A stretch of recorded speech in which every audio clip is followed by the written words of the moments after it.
Good evening from ABC News Headquarters in New York. I'm Frank Reynolds. Howard K. Smith is on vacation. These are tonight's headlines.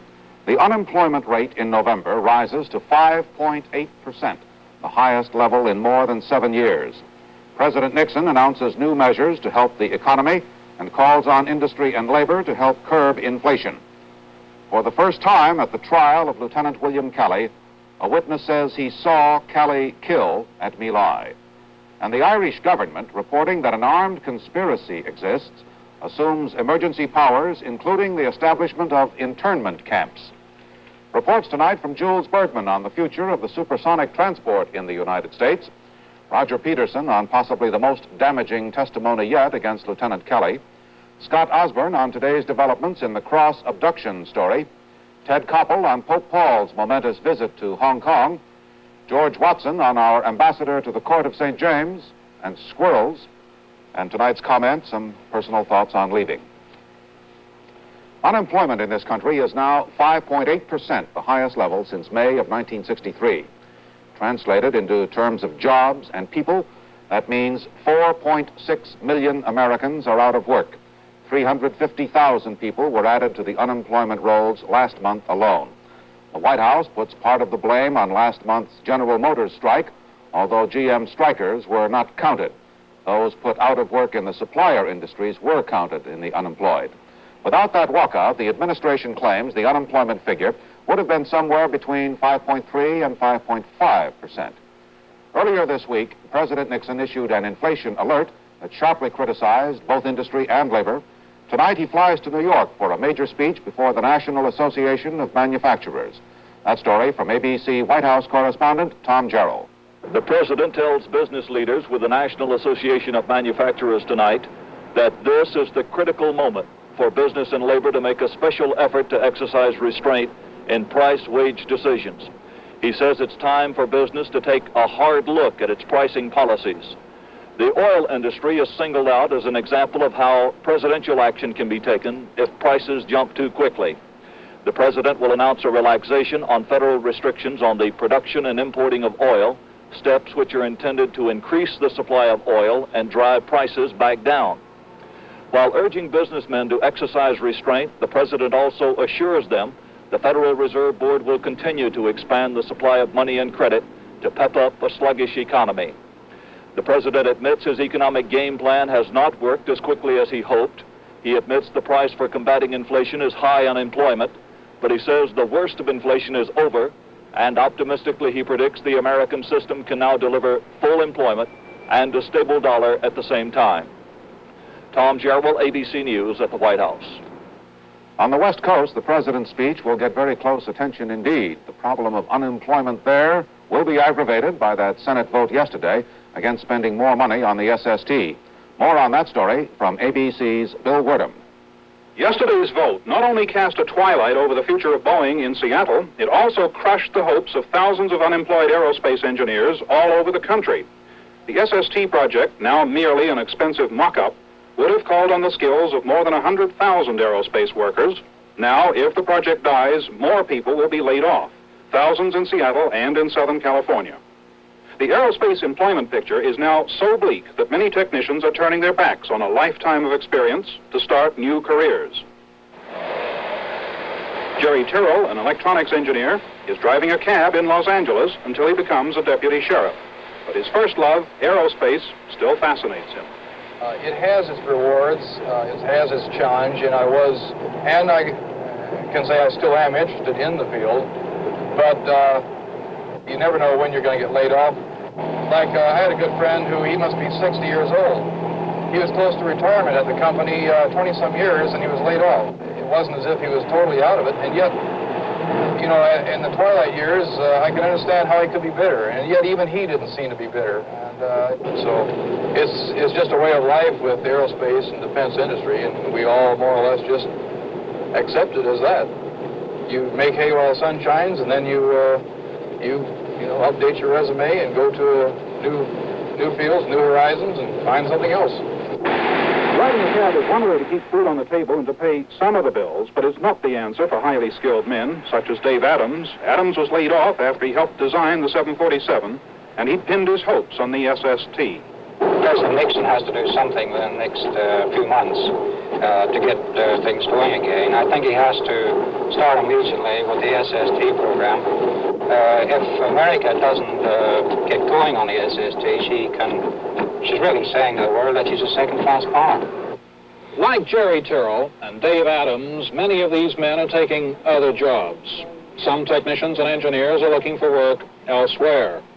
A slow, steady stream of talented men leaving California, some of them aboard the very aircraft they helped to design.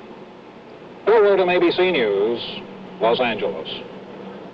In a statement issued this morning, the White House officially lamented the Senate's vote against the SST, and the president vowed to keep up the fight to have part of the money restored when the bill goes into conference. There's a good chance that his efforts will succeed, as ABC's Jules Bergman now reports. The odds are that the supersonic transport is not dead, but will fly more slowly, with the program stretched out. The Senate House Conference Committee is likely to compromise, cutting the original $290 million appropriation back to perhaps $100 million. This will set the 1978 operational date for the American SST back to 1980 and put some people out of work but not end the program. Strong pressure is being brought to bear today by the White House, organized labor, and the airlines in the hope of getting Congress to approve such a compromise. The SST forces charge that the airplane became a scapegoat, not for itself, but for all that is wrong in our society. It became a whipping boy for the anti-technology movement that has grown out of the charges of a military-industrial complex. And for the first time, U.S. airlines are alarmed. They'd optioned 38 Concordes, the British-French SST, to protect themselves against foreign airline competition. Though the Concorde has been enormously successful technically, its economics are still dubious. It can make money, but not much, since it carries only 115 passengers. But today, the major airlines say they'll have to buy the Concorde in quantity, even though they had not really wanted to, and had hoped it best to buy a few until the American SST was ready. SST Program Director William Magruder today accused the Senate opponents of irresponsibility.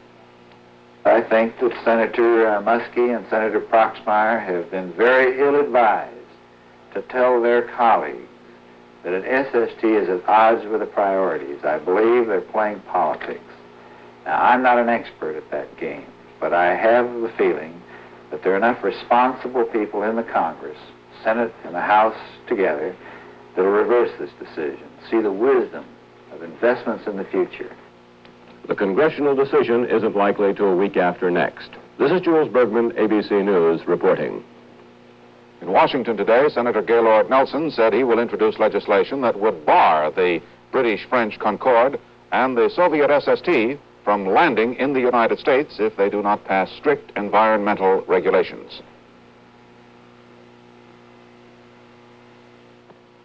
Yardley was made for the morning. But the night was made for Yardley. Yardley was made for the morning. But the night was made for Yardley. Yardley was made for the morning. But the night was made for Yardley. Yardley of London, aftershaves and colognes. You'll like yourself in the morning. I still like it at night.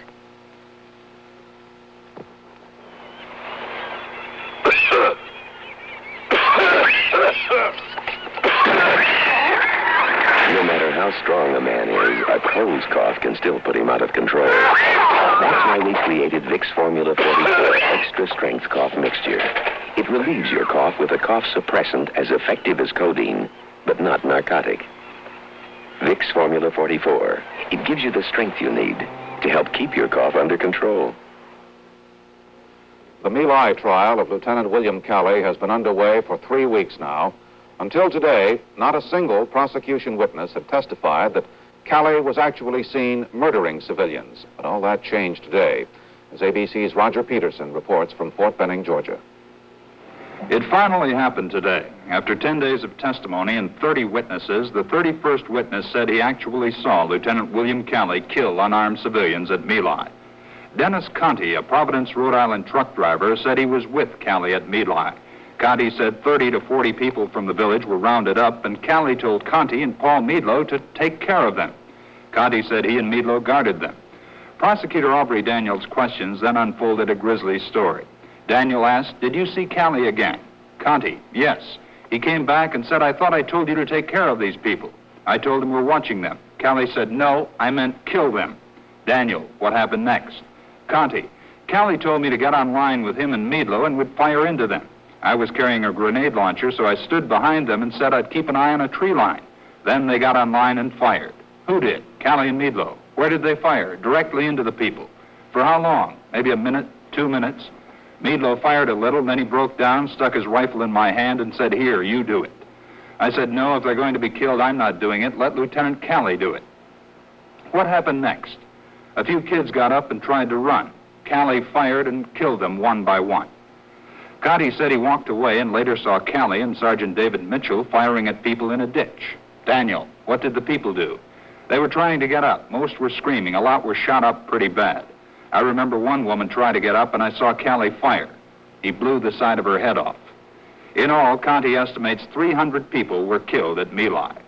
The defense pummeled Conti with questions about looking for someone to rape at My Lai. Conti denied it, and 3 hours of cross-examination uncovered few contradictions in his story about Callie.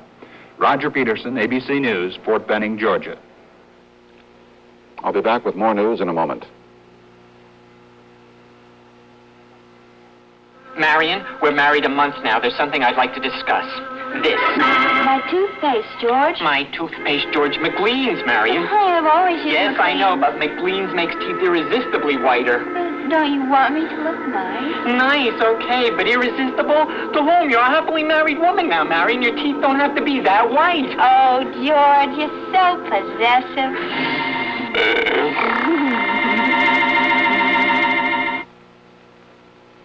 Johnny Bench is one of the young stars, strictly up to date. You wouldn't expect him to use an old-fashioned liquid hair tonic. And you're right. He goes for new Blue Venture. It's the new fashioned liquid, a lot more subtle, really natural.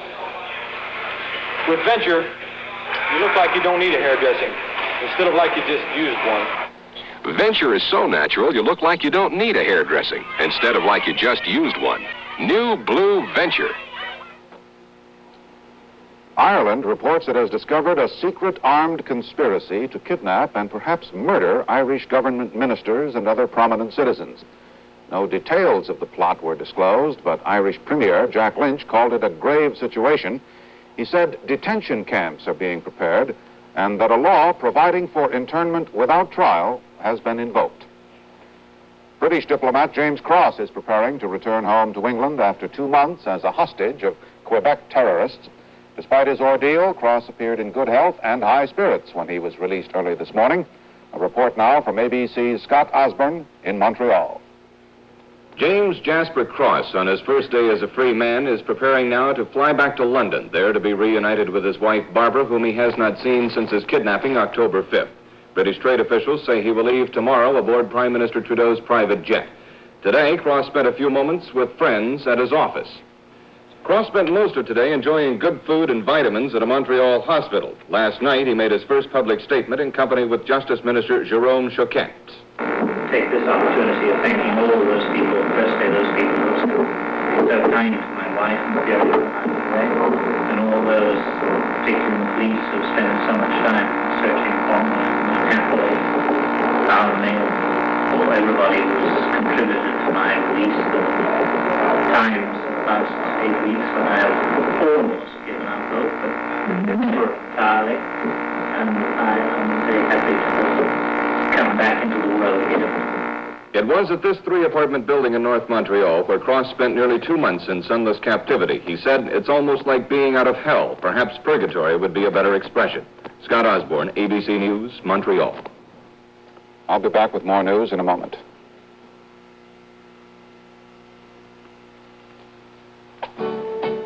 Noses. What can cough drops do for them? Well, we made a different kind of cough drop. New Victors. It's the only cough drop with thousands of pockets of cooling menthol eucalyptus vapors. So Victors not only soothes your scratchy throat, but helps your stuffy nose feel cooler and clearer. Victors, the cough drop for your throat that goes to your nose. Any nose.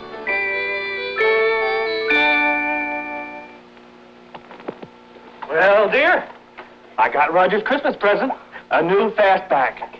A new fastback. Yeah, kind of sporty. A racy green color. You spoiled that kid rotten. No, but this one's a beauty. It's got dual heads, speed slots, and a wide track trimmer. He's only 16, Henry. He'll kill himself. Close shaves, maybe. But he won't kill himself. The Sunbeam Fastback Shaver for 1971. Park one under his tree this Christmas. Behind these doors is the greatest advancement in color TV since the bright tubes. The new one-touch color system from General Electric. A system that automatically synchronizes critical color controls so you always get a more perfect color picture. I'll show you how the one-touch system works on this new 25-inch color console. First, we intentionally mess up the picture. Green and fuzzy. Then one touch of this button. The GE color system takes over, and the picture is just as perfect again. And it stays this perfect, day in, day out. Flesh tones don't vary, regardless of most camera changes. Or most channel changes. Let me demonstrate that again. There, a more perfect color picture automatically. The new one-touch color system. A touch of genius, only from General Electric. Pope Paul is on his way back to Rome tonight, completing an eventful journey to the Far East. On this last day of his tour, the Pope again became the subject of political controversy when he visited Hong Kong. ABC's Ted Koppel reports.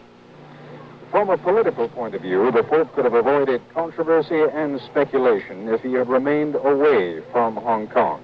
Instead, a 3-hour stopover here was squeezed in, adding fuel to the rumors of a possible diplomatic thaw between the Vatican and Peking.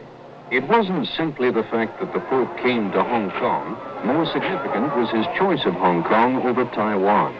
The Pope was reportedly interested in beginning a dialogue with mainland China. 20 years ago, there were more than 3 million Catholics in China. No one knows what's happened to them since the communist takeover. Between 30 and 40,000 Chinese Catholics packed the Hong Kong government stadium to watch Pope Paul celebrate the Mass. But the Pope directed the message of his sermon beyond the crowd.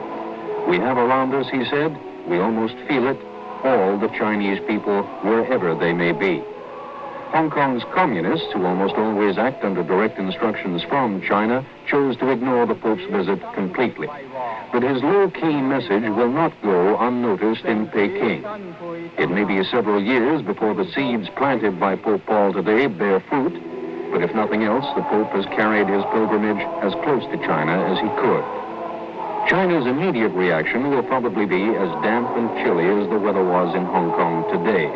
But the Pope may very well have been counting on the fact that the diplomatic climate is as subject to change as the weather. This is Ted Koppel, ABC News, Hong Kong. The Pope's last stop was at Colombo on the island of Ceylon, where he celebrated Mass at the airport. In his absence, the Vatican has been stirred by rumors that he is planning to abdicate in 2 years at the age of 75. Officially, Vatican spokesmen refuse to comment. Unofficially, they say the reports are fantastic. You're not at all like a man. So why should you shave like a man? With blades of steel that can nick and cut. This is the feminine way to shave, the Lady Sunbeam Shaver. It has a special contour shape, a built-in light, and no blades of steel against your soft, pretty skin. The Lady Sunbeam Shaver. A beautiful gift idea, if you think girls should shave like girls. Yardley was made for the morning. But the night was made for Yardley. Yardley was made for the morning. But the night was made for Yardley.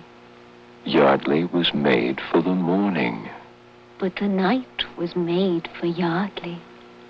Yardley of London, aftershaves and colognes.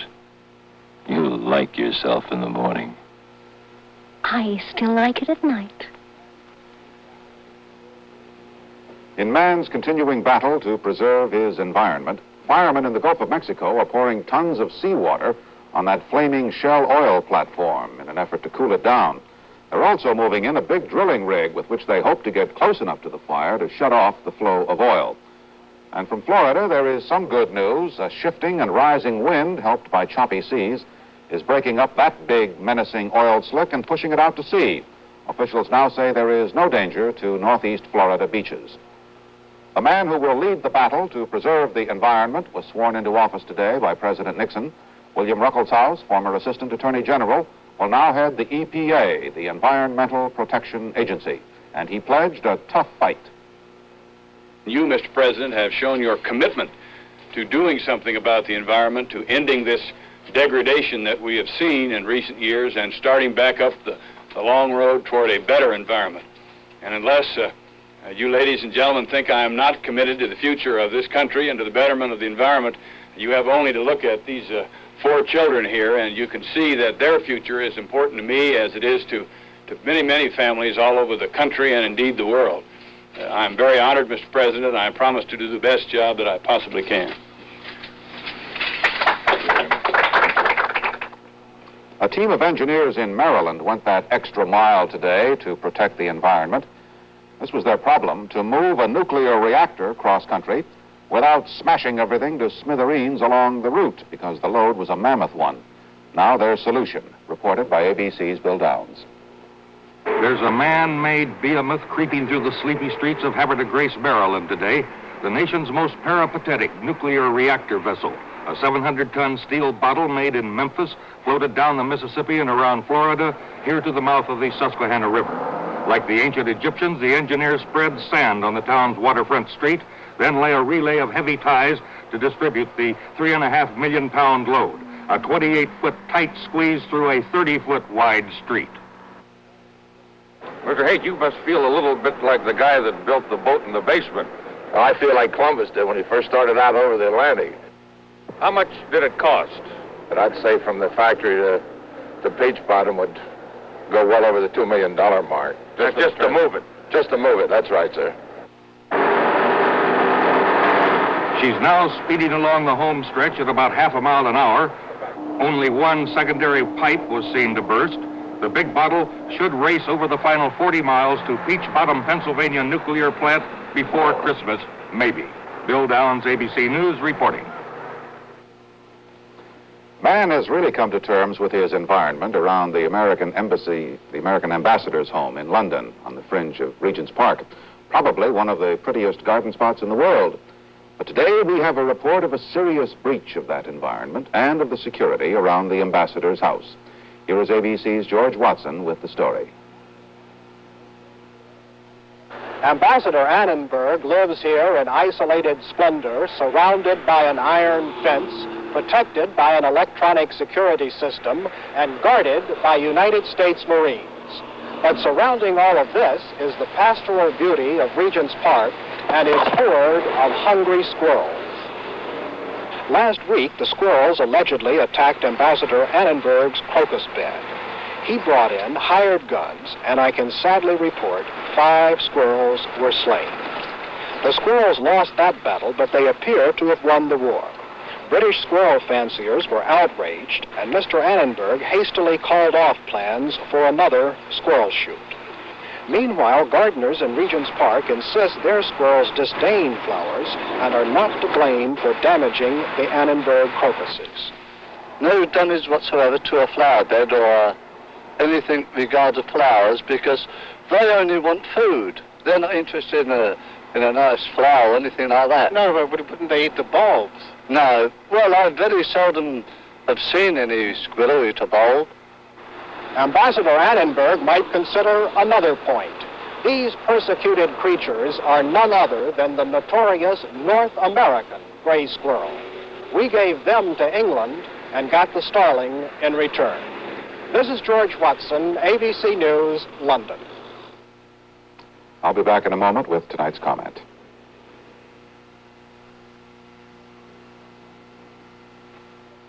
Sufferers of arthritis minor pain, get moving tomorrow without all that pain and its morning stiffness. Get Arthritis Pain Formula by the makers of Anacin. 50% more pain reliever than regular aspirin tablets, so you take it less often. And double buffering to be gentle on the stomach. So tomorrow morning, get moving without all that pain and its stiffness. For hours of relief, ask for Arthritis Pain Formula, APF. Arthritis Pain Formula. Honey, the baby could catch your cold. Why don't you do something? I took some aspirin. Fine, but you need something to stop your cold from spreading. She needs Dristan Nasal Mist. Yes, Dristan Nasal Mist can help stop you from spreading your cold. Dristan Mist works directly in your nasal system, clears congestion that can make you sneeze, so helps sniffling and sneezing stay under control. Dristan Nasal Mist can help stop you from spreading your cold. This is my last program as anchorman for the ABC Evening News. On Monday, Harry Reisner, whom I respect personally and professionally, takes over, and I wish him well. The standard script on an occasion such as this calls for some breastbeating about how wonderful it's all been and how much is owed to all the wonderful people who have made it possible. Well, I have too much respect for you to try to pass off such a large dose of hypocrisy all by itself. The truth is, it has been wonderful at times. And of course, there are many people who have made it possible and to whom I shall always be grateful. But I'm not going to suggest that I'm completely happy about what has happened to me, for it is also the truth that I don't like it one bit and see no reason to pretend that I do. Like most prisoners, I was put here against my will, and like most prisoners, I would prefer to pick my own time to leave. However, such matters are decided elsewhere, and I have no quarrel with the judgment that it is time for a change. I have given this assignment my best, and I'm sure my worst, so maybe we're even. I suppose I ought to say I hope I have not offended anyone in the last 2.5 years, but that's not really the truth either, because there are a few people I did very much want to bother, and I hope I have. Mistakes have been made here, and for each one I am sorry. But as inadequate as most of us in this trade know we are, we also know that you have the right to expect at least honesty on this side of the box, and I leave now satisfied that I have given you that. For what is important is not that this program has meant almost everything to me, but that it may have meant something to you. I presume or dare to hope that it has. So there are no regrets here. I've had some grand times and some great fights, and I look forward to more of the same. One last privilege is mine. I can now be among the first to wish you a Merry Christmas and a happy and, pray God, a peaceful New Year. This is Frank Reynolds. Thank you, and good night. This has been the ABC Evening News with Frank Reynolds and Howard K. Smith, Monday through Friday in color. Do you find brushing clothes tiresome? Well, here's your answer.